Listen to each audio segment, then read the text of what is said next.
Brant, here we are, the Week 12 special episode of the Fatboyz Dynasty podcast. Why is that, you may ask? Because, Brant, it is Thanksgiving week, and us Fatboyz get extremely excited about Thanksgiving, football, good food. It's going to be a great time. And I have to start the show off, Brant. I know you want to say hey to the folks, but I got to start the show off. We've already this week, early into the week of the NFL week, we've already got something to be extremely thankful for all of us out there that love fantasy football. The Pittsburgh Steelers, for the first time since 1941, have made a coaching change during the middle of the season. They've not fired a head coach nor a coordinator in the middle of the season since 1941. After 3 years of running that Steelers offense into fantasy football oblivion, Matt Canada's out, Brant. I'm thankful for that this week. I will make sure when I'm holding hands saying grace with the family and we're all naming something we're thankful for, it's going to be the resurgence of Najee Harris, Brant. Oh, as he's sitting at home with his family going, I don't have a job this Thanksgiving. Thank goodness I already bought my turkey. He's made millions of – I will never see as much money as Matt Canada has seen for ruining the Pittsburgh Steelers. I could never do anything well enough to get paid what he's gotten for tanking that team. So he's fine. Absolutely. Definitely should see an uptick in that, just like the Raiders. We saw an uptick in the Raiders when they finally moved on and did some coaching changes. So, yeah, absolutely. That's something to be thankful for. It's going to be interesting to see that going forward. I hope you are correct. I am a owner of Najee in a few leagues, so I do hope you are right there. With that being said, I mean, it is Thanksgiving, good food, good football. My Seahawks play on Thanksgiving. We'll talk about that here in just a little bit. Super excited for this week.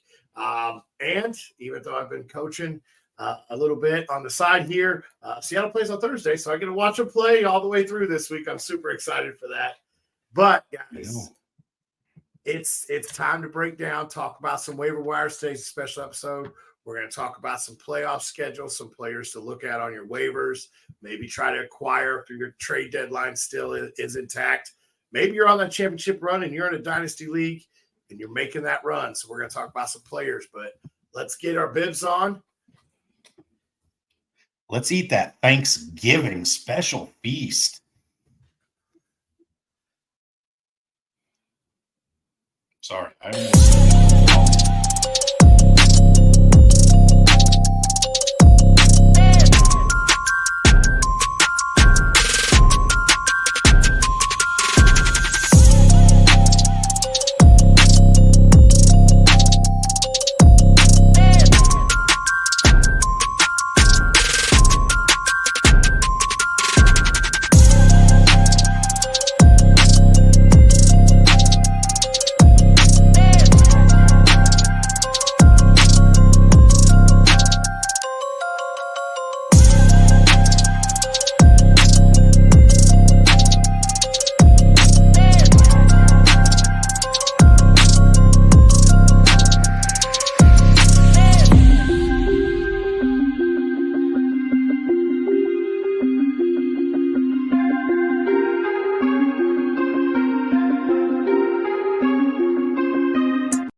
It is Thanksgiving week. We've got football Thursday. We've got the first ever Black Friday game with the Jets trotting out a new quarterback under center. It's just going to be a great week. I've already got my stretchy pants ironed. They're hanging up, ready to go with my comfy T-shirts. This whole week is going to be nothing but Thanksgiving food on Thursday, reheated leftover Thanksgiving food on Friday for the Black Friday game. Saturday, maybe I'll try to be a productive member of society and put on some actual pants and get out into society a little bit. And then Saturday, it's right back to the comfy clothes sitting on the couch, Brent. Probably with still some more leftovers on Sunday as well. It's a good chance. Probably be eating those all the way through Christmas at this point. So I hope it's not that long, but I can put some down.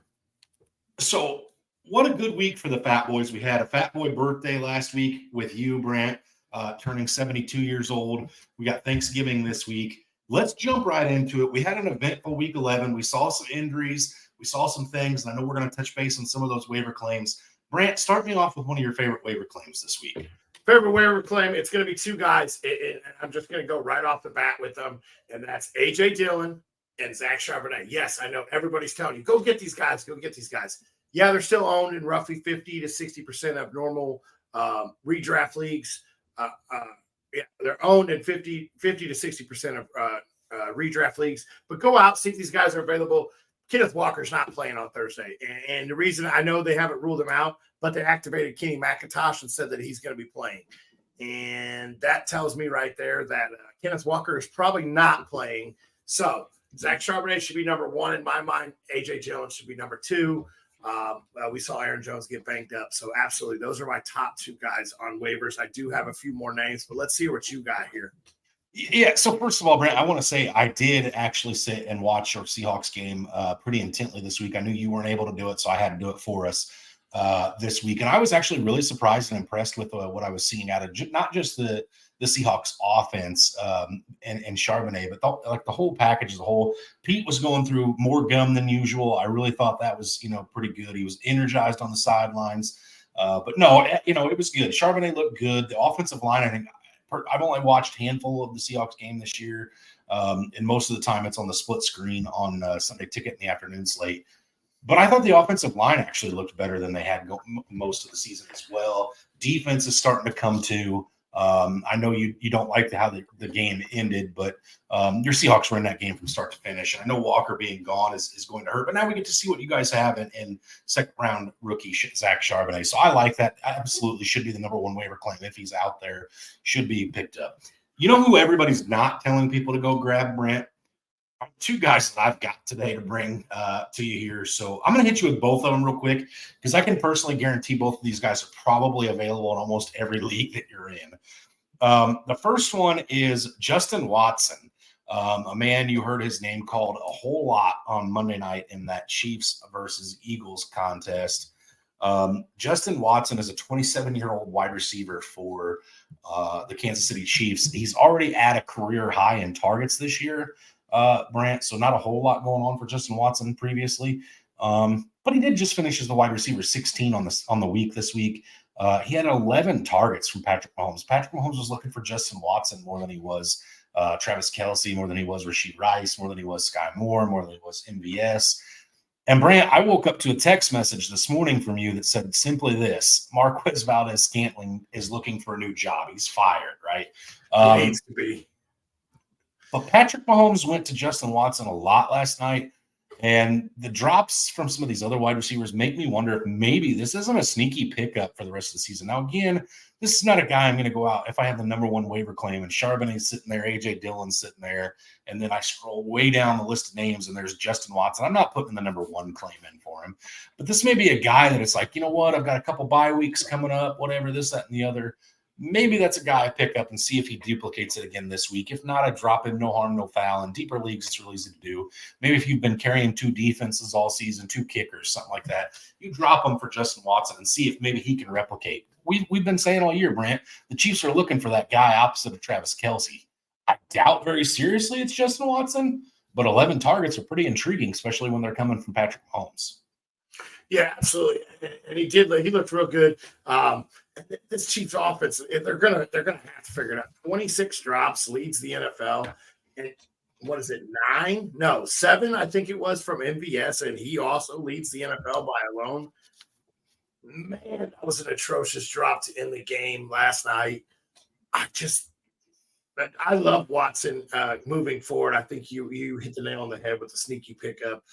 This is a guy that definitely could be talking top 24 wide receiver for the rest of the year with Patrick Mahomes. And you always want a piece of the offense. Well, this guy could be the one to go get.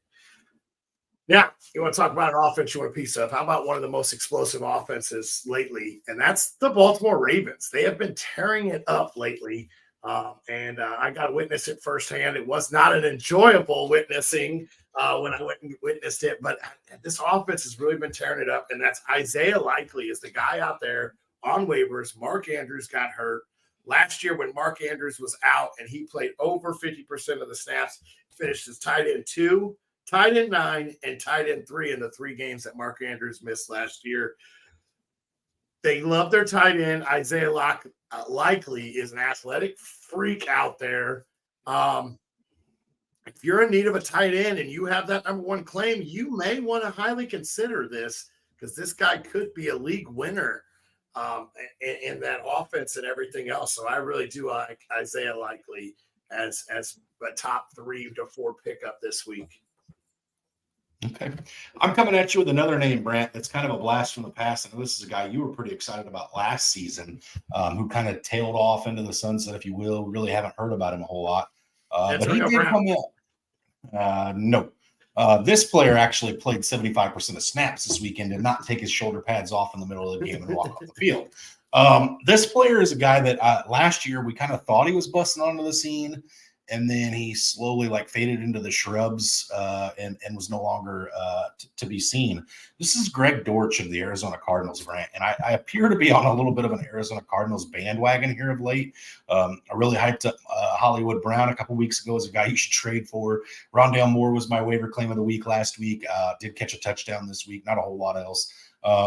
But Greg Dortch saw 75% of the snaps for the first time all season this week. Prior to that, I'm talking 5% of snaps, 12% here, 20 there, just all over the place. But it was 20 was about the highest it got until this week, 75% of snaps.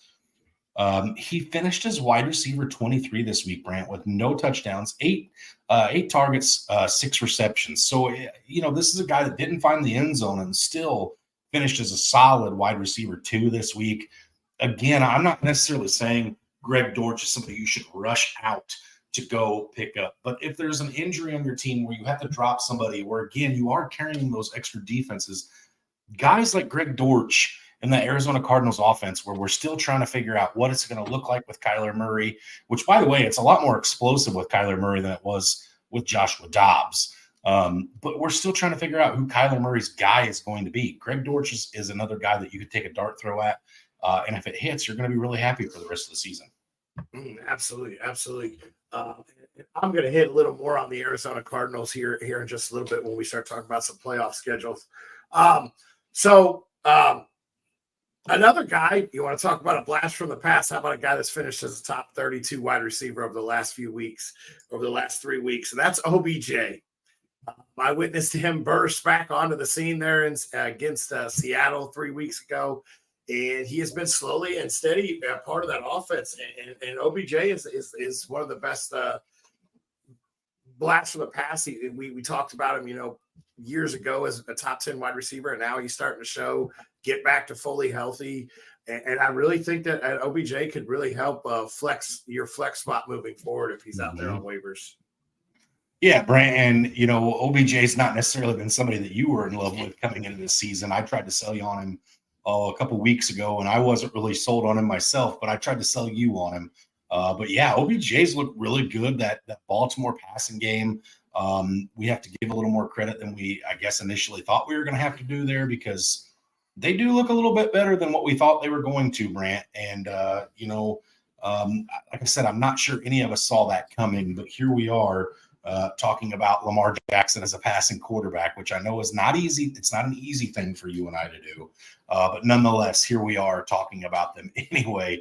And yeah, I'm excited about OBJ. I'm excited about Flowers for that matter. Listen, Mark Andrews' injury is unfortunate, Brant, but we should see Rashad Bateman caught a touchdown this week. I can't believe that's not what you led with.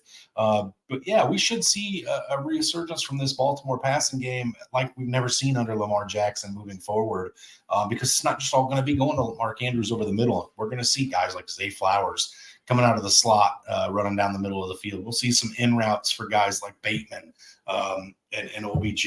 And I wouldn't be shocked to see OBJ go back to the slants from the time in New York and really start working some yak ability, Brant. Mm-hmm. Absolutely. Absolutely. All right. So again, we're heading into week 12, Brant. For most leagues where your commissioner has a decent amount of common sense, weeks 12, 13, and 14 are your last 3 weeks to really make that playoff push, get yourself into the playoffs.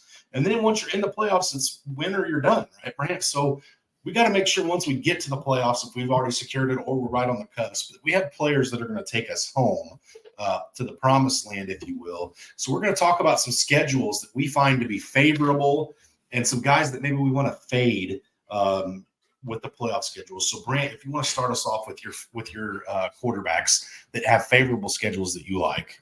These are two guys you can go out and get off waivers. I'm going to start with the first one. That's Derek Carr. He plays the New York Giants, the LA Rams, and the Tampa Bay Buccaneers. New York Giants give up 16. All these points are off of NFL.com on fantasy points given up or allowed. I'm sorry. New York Giants are giving up 16.5 fantasy points to quarterbacks. The Rams are giving up 16.2, and Tampa Bay is giving up 19.2 fantasy points to the quarterbacks. Yeah, I know it doesn't sound like much, but this is your basic standard scoring when you go to NFL. And this is one of the easiest schedules moving forward. And Carr has the weapons to really help him out. Chris Olave, Alvin Kamara, Raheed Shaheed, who might be on waivers to help you out a little bit. Michael Thomas did go to the IR, but he has some explosive guys that can really take some Hill. He has some explosive guys that can really help him out and get those points and find the end zone. I would not. These are three decent rush defenses as well. So really having to go to the air for New Orleans. And I think Derek Carr could be a guy. And I'm telling you these two names because you go out and get them now. Say you've been streaming quarterbacks all year. You go out and get these two guys right now, and you can be streaming these guys in the 3 weeks of your playoffs. Let's talk about the other one. This is a guy I was huge and high on a couple weeks ago, and he really disappointed me, but I'm going to stay. He's got a big arm. That's Will Levis. I'm going to go with it. And as good as Houston has looked, he plays Houston twice in the fantasy playoffs, and as good as they have looked on offense, their defense has given up quite a bit of passing, quite a bit of fantasy points to quarterbacks at 17 points per game. And that's 2 of the 3 weeks of the playoffs. Will Levis gets Houston. Well, he also gets another team that seems to give up a lot of points. Now they are over the middle, which is a running back area. So Derrick Henry may not be the greatest play, but Tajay Spears could be a little sneaky play here. But Will Levis could be fighting him in week 16 when they play Seattle. Seattle gives up 16.2 points per game for fantasy quarterbacks. And we're right there in the middle of the pack. But the Will Levis and Derek Carr could be two guys you can go out and just start getting on your waivers and start streaming right away. Absolutely, Brian. So I kind of went a little bit of a different approach here. So I've got two guys that I think you can probably still go out in single quarterback leagues and probably still pick up at this point, and then one that you'd probably have to trade for. So I'm going to start with the one you'd have to trade for first. That's Brock Purdy of the San Francisco 49ers. To this point, like I said, Brock Purdy is currently quarterback 9, Brant. So he's a starting quarterback 1, right at the tail end of it. And he's been sneaky good. And a lot of it's because of his wide receivers and his skill position players making good plays on the ball, plays after the catch, whatever that may be. But this guy's playoff strength of schedule is it's kind of a roller coaster. So really you don't want this guy as your only quarterback on your roster, but he goes from playing in week 15 at the Arizona Cardinals, who are the 26th worst team against the quarterback. Then he plays Baltimore, who are giving up the lowest amount of points to the quarterback. And then he comes back in your championship week and plays the Washington Commanders, who give up the most points to fantasy quarterbacks. So, again, it's kind of a roller coaster of a ride here. You'd have to trade for him. I'm not saying you'd have to give up a huge haul for Brock Purdy because I do think maybe he is a little bit of a systems quarterback. I don't know. But it works out well when you got guys like Christian McCaffrey, Deebo Samuel, Brandon Ayuk, and George Kittle catching the ball and taking off with it. You're going to put up numbers. The two that I think you can get off waivers that I actually like, initially I wrote one of these down as a guy I don't like a whole lot, but then I did some more research and looked into it a little better. He might have one of the better playoff schedules for a quarterback, Brant. But I'm going to start with the other one. Jordan Love is starting to become a very sneaky fantasy play. He's coming on a little bit lately. The yards are starting to get a little bit better. The touchdown equity is starting to be there. This guy plays Tampa Bay, which is the 29th worst team against the quarterback. Has a tough matchup against the Carolina Panthers, who are the 5th best against the quarterback. Who saw that coming? And then again finishes it with a middle-of-the-road game against a divisional rival Minnesota Vikings in the championship week. So, again, a guy you can probably pick up off waivers. He's currently quarterback 12, Brant, so in a 12-team league. He's a quarterback 1 right now. He might be available in your waivers. And then last but not least, this is a guy that I wasn't sold on initially when I was writing down these names, Brant. I actually had him written down as a negative. And then I looked into it a little bit deeper. Joshua Dobbs of the Minnesota Vikings, Brant, plays the 24th ranked Carolina or Cincinnati Bengals pass defense. Then I would have never ever guessed this in a million years. The Detroit Lions are atrocious against the pass, Brant. They're 27th against passing team or against fantasy points to the quarterback. And then he ends it week 17 against the Green Bay Packers, who are currently 14th at the giving up fantasy points to the quarterback. So again, Jordan Love and Josh Dobbs, I think, are guys that you can go get on the waivers. And then Brock Purdy's a trade option. Maybe you roll into the playoffs with two of these guys. Maybe you go with Joshua Dobbs and Brock Purdy. That way you can rotate them out a little bit potentially.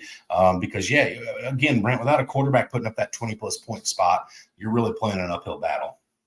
Yeah, absolutely. Absolutely. And like you said, like I said, if you're streaming quarterbacks all season, this is the time to really get ahead of the curve now, because you don't want to be sitting there going, oh, I got to use my waiver claim on this guy, and he's already picked up or somebody's ahead of you. You have to be ahead of the schedule right now. Mm-hmm. So let's jump into the next position, and this is the running back position, and what I got, and one of my favorites is the New England running back position.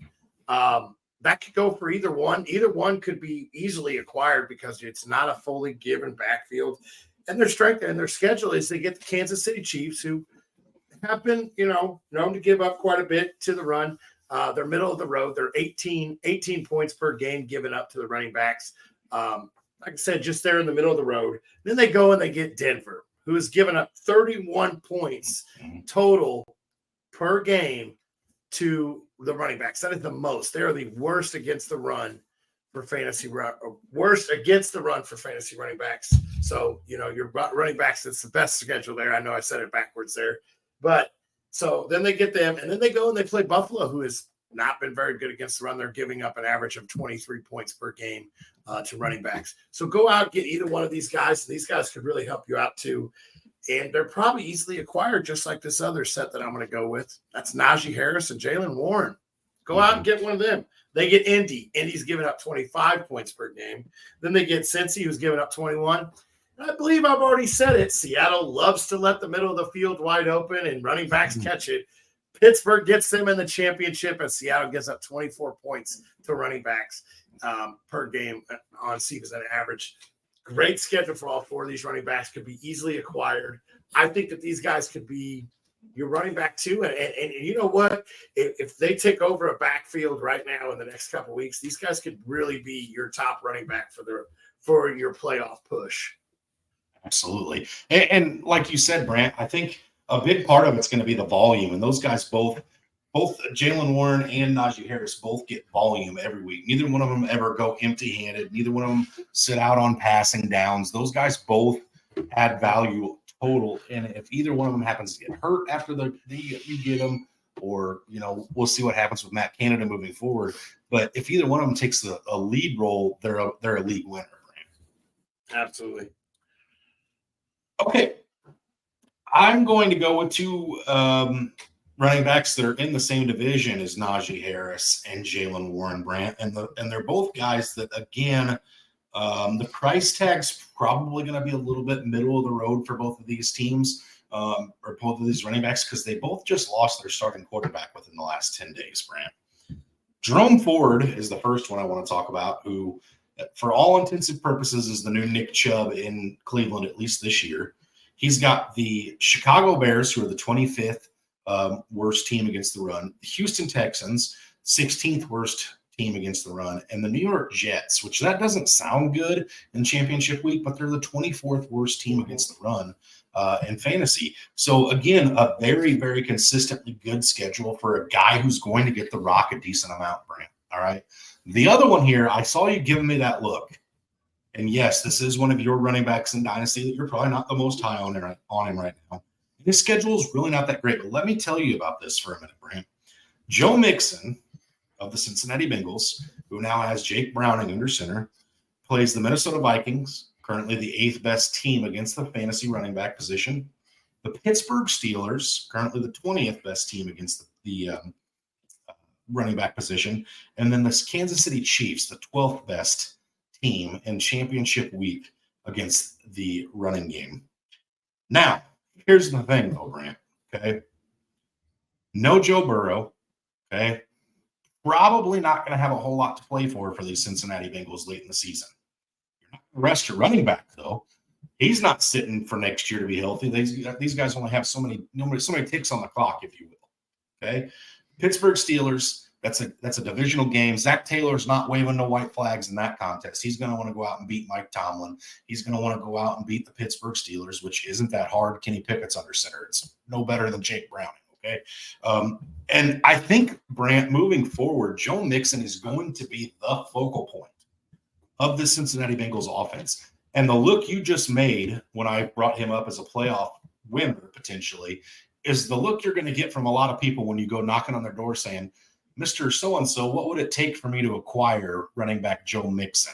A lot of people think right now there's probably no value. A lot of people in dynasty leagues are probably like, well, there goes, his value. I can't wait to get out from under. Maybe you get him a little cheaper right now than you probably should.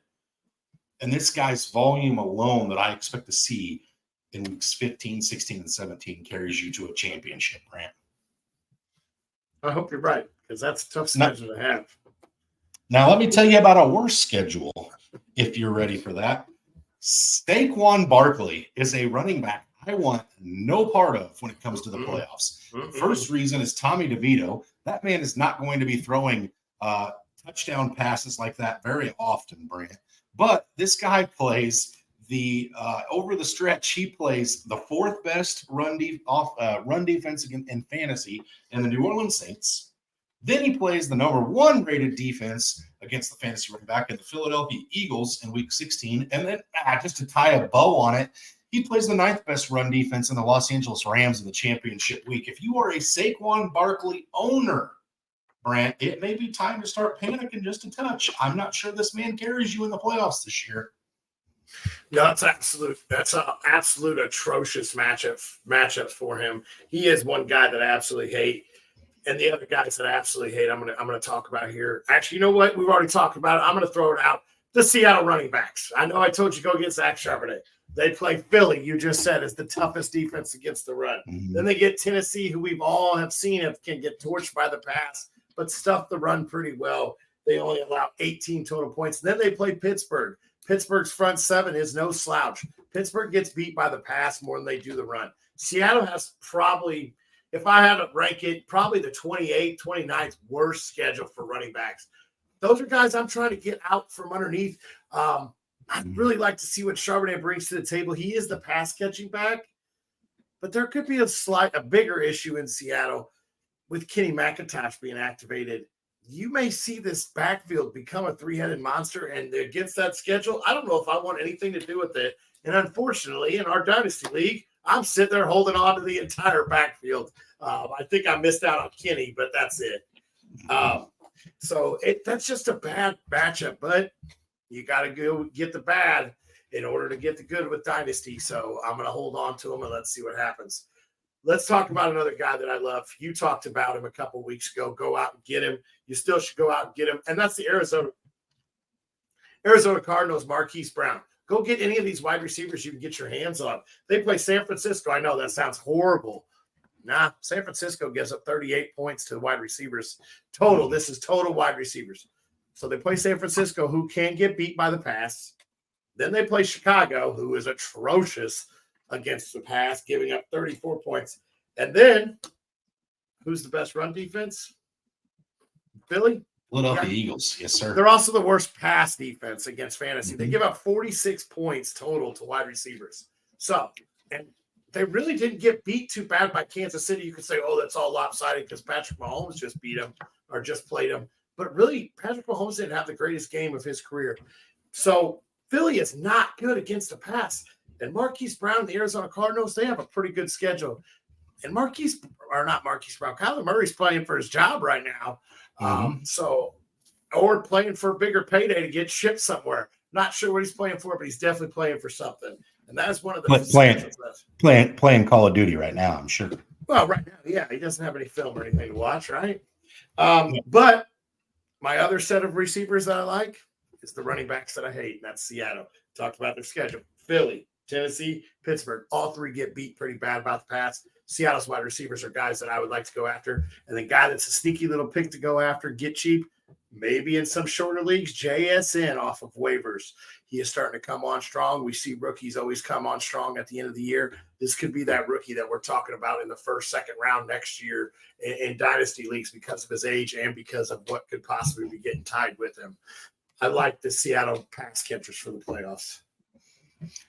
Well, if you're going to toot the horn of your Seattle Seahawks pass catchers, it's only natural that I come at you with my Atlanta Falcons wide receiver, Brant. And I think part of me is just so stubborn that I expect this to just get better after a bye week. And I'm really holding out hope that, Arthur Blank told Arthur Smith, you're going to have to go work for your daddy who owns FedEx if you don't right this ship. And something's going to get better. And I think the one consistent part of the offense in Atlanta, Brant, and you can't even say it's Bijan Robinson because Tyler Algier gets more carries every week, is Drake London. I think Drake London has become matchup proof. I think Drake London has become Taylor Heineke or Des Ridder proof to this point. And I really like his schedule. I don't know if I should, but they play the number 5th ranked Carolina Panthers, 5th best against the pass. However, J.C. Horn is hurt, should be out for missing some time. That's going to be big for passing on the Carolina Panthers. Then they go play the Indianapolis Colts, who just left or cut their defensive captain today to waivers and Shaq Leonard.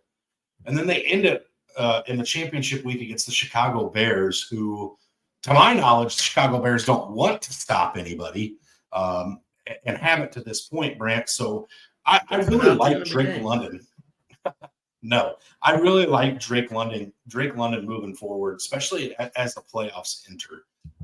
And I'm really excited. So if you're okay with it, I'm going to hit this next position first, Brant. Unless you have anything you want to add about Drake London, I really want to get my tight end out there. No, I hope you're right on Drake London. I really like him, and I really hope you're right on that one. So if I could tell you, all right, Brant, and I know you're sitting in the spot where you need some tight end pixie dust sprinkled over your dynasty roster, right? You need one right now. Dallas Goedert's coming back, right?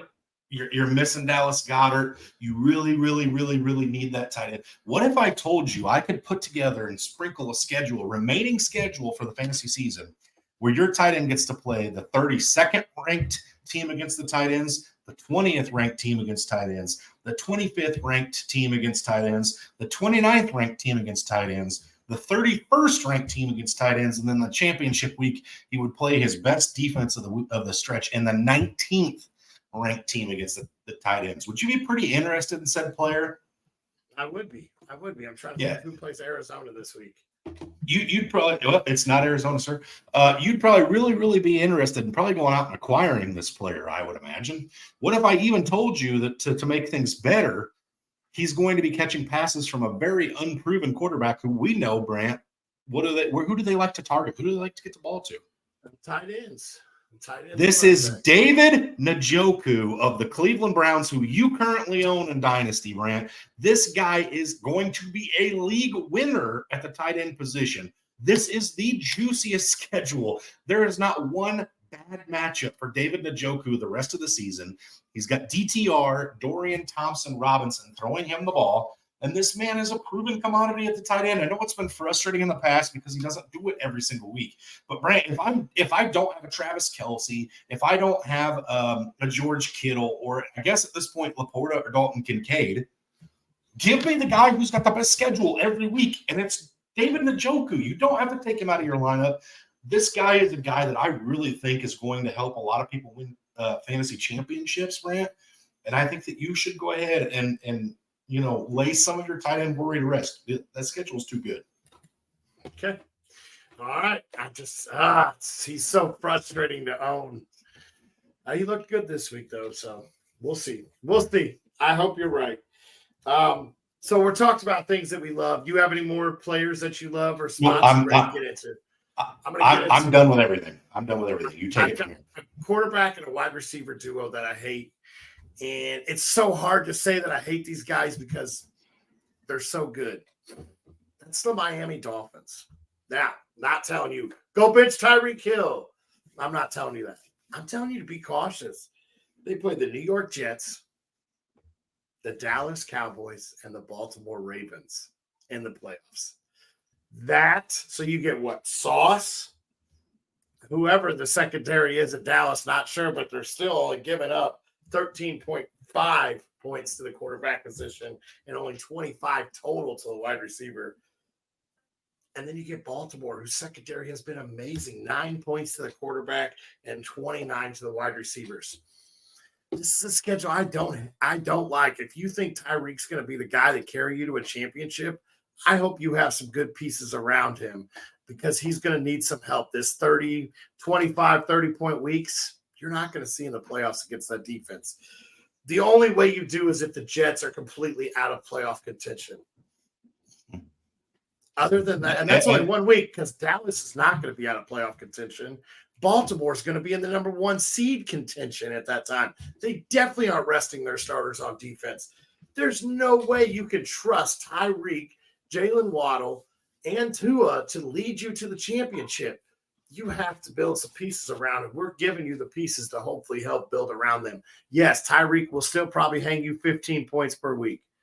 But this explosion, 200 yards a week, 3 touchdowns, or everything that he's done, it's not going to happen in the playoffs. I hope you go out and you acquire some pieces to go around him. I hope he does get to 2,000 yards, though. I may or may not have, put a little money down preseason on somebody getting 2,000. Right now, we're looking good. All right, there you go.